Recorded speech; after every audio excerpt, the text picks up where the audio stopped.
Hello बच्चों, आप सभी का हमारे YouTube चैनल आइडियल देव क्लासेस में स्वागत है। बच्चों, आज हम आपके लिए लर्निंग आउटकम आधारित लर्निंग गेप सामग्री लेके आए जो कक्षा 7वीं के लिए, और इसमें विषय कौन सा लेके आए? विषय गणित है। और इस पुस्तक को सत्र 2022-23 में किसके द्वारा बनाया गया है? मध्य प्रदेश राज्य शिक्षा केंद्र भोपाल द्वारा। चलिए देखते हैं कक्षा 7 खंड गणित सत्र 2022-23 और वर्कशीट क्रमांक 11। कौन सी वर्कशीट देखेंगे? वर्कशीट क्रमांक 11। इसमें दिया है अभाज्य और भाज्य संख्याएं। इसके पहले की वर्कशीट में हमने सम और विषम संख्याएं समझे थे। अब इसमें आज हम आपको अभाज्य और भाज्य संख्या बताएंगे। अभाज्य संख्या कौन सी होती है, भाज्य संख्या कौन सी होती है? चलिए देखते हैं उदाहरण में क्या दिया है। निम्न सारणी में कुछ संख्याओं के गुणनखंड एवं गुणनखंडों की संख्या लिखी गई है। चलिए देखते हैं। यहाँ पे 1 से 10 तक संख्या लिखी हुई है। 1 2 3 4 5 6 7 8 9 10। इनके गुणनखंड यहाँ पे दिए हैं और गुणनखंडों की संख्या। देखिए 1 का गुणनखंड क्या हुआ? 1। और 2 का गुणनखंड क्या हुआ? 1 गुणित 2।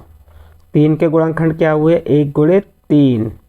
अब 4 के गुणनखंड, 1 का भाग 4 1, 2 का भाग भी 4 में जाएगा 2 और 4। 4 के गुणनखंड क्या हो गए? 2 गुणित 1 गुणित 1 2 और 4। 5 के 1 5 और 6 के क्या गुणनखंड है? 1 2 3 और 6। इसी प्रकार 7 के गुणनखंड 1 और 7 है। 8 के गुणनखंड क्या है? 1 2 4 8। और 9 के गुणनखंड क्या है? 1 3 9। और 10 के क्या है? 1 2 5 और 10। ये इसके गुणनखंड हुए। गुणनखंड यानी कि जैसे हम इनको 1 का भाग 10 में चल जाएगा, 2 का भाग चल जाएगा 5 का और 10 का, तो इसके गुणनखंड टूट गए आपके। अब गुणनखंडों की संख्या देखिए। 1 के गुणनखंडों की संख्या कितनी है? 1। 2 के गुणनखंडों की संख्या कितनी है? 2। 3 के गुणनखंड की संख्या कितनी है? 2। 4 जो संख्या 4 है उसके गुणनखंडों की संख्या कितनी है? 3। यहाँ पे 5 के गुणनखंडों की संख्या कितनी है? 2। फिर 6 के गुणनखंड कितने हैं? 4। 7 के गुणनखंड कितने हैं? 2। यहाँ पे 8 के 4 गुणनखंड है, 3 के और 9 के 3 गुणनखंड है और 10 के 4 गुणनखंड है। आप यहाँ देख रहे होंगे किसी संख्या के 1 गुणनखंड 2 2, किसी के 3, किसी के 4, इस प्रकार के गुणनखंड दिए हुए हैं। अब ये जो सारणी बनी है, यहाँ पे गुणनखंड और गुणनखंडों की संख्या बताने का अर्थ क्या है? इस अर्थ को हम नीचे देखते हैं, कुछ बताते हैं। देखते हैं यहाँ पे नीचे क्या दिया है। कुछ संख्याएं 2 3 5 7 आदि के 2 गुणनखंड हैं। देखिए यहाँ पे क्या बताया उसने? 2 2 3 5 7। ये 2 3 5 7 आदि के गुणनखंड कितने हैं? 2। देखिए इसका भी गुणनखंड 2 है, इसका भी 2 है, इसका भी 2 है, इसका भी 2 है। 2 गुणनखंड वाली हो गई आपकी। कौन कौन संख्या हो गई? 2 3 5 7 आदि गुणनखंड 2 गुणनखंड है। अब उसके आगे क्या लिखा है? 1 और स्वयं यह संख्या। यहाँ पर देखिए 1 है और स्वयं वही संख्या। ये संख्याएं अभाज्य संख्या कहलाती हैं। कौन संख्या कहलाती हैं? अभाज्य संख्या। तो आपको अभाज्य संख्या के बारे में पूछा किसी ने, तो ऐसी संख्या जिसका 2 गुणनखंड होते हैं अभाज्य संख्या कहलाती हैं। जैसे 2 गुणनखंड कौन? 1 और स्वयं। और उसके बाद जो संख्या दी हैं देखो यहाँ पे, किसी के 3, किसी के 4, किसी के 4, किसी के 3, किसी के 4।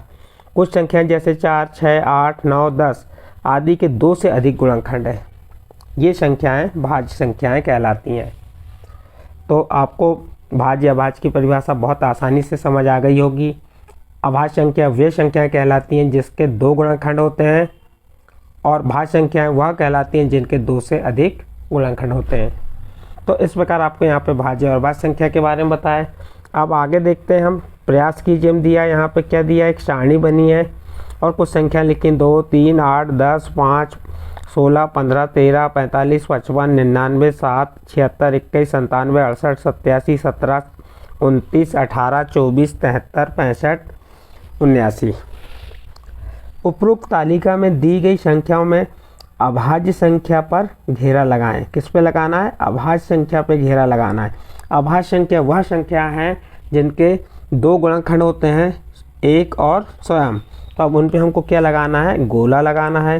तो जैसे 2 क्या है, अभाज्य संख्या है, 3 क्या है, अभाज्य संख्या है, 5, 13, 7, 29, 97, 17, 73 और 79।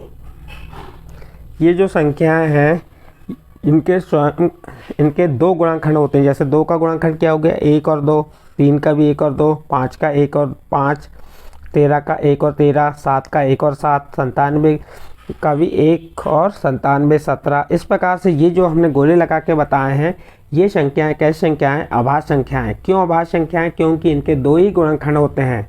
2 गुणनखंड कौन से, 1 और स्वयं संख्या। तो इस प्रकार से इस वर्कशीट में आपको हमने क्या बताया, अभाज्य और भाज्य संख्याएं। इसी प्रकार अन्य प्रश्न बनाकर बच्चों से अभ्यास करा सकते हैं। गणित पाठ्य पुस्तक कक्षा 6 पाठ क्रमांक 3 में देख सकते हैं इसको। इसमें सम संख्या, विषम संख्या, अभाज्य संख्या, सभाज्य संख्या, इसके बारे में आपको बताया गया। चलिए, यदि आपको वर्कशीट 11 में भाज्य संख्या, अभाज्य संख्या समझ आई तो आप हमारे चैनल आइडियल देव क्लासेस को सब्सक्राइब कीजिए, लाइक कीजिए और अन्य ग्रुप में शेयर जरूर कीजिए।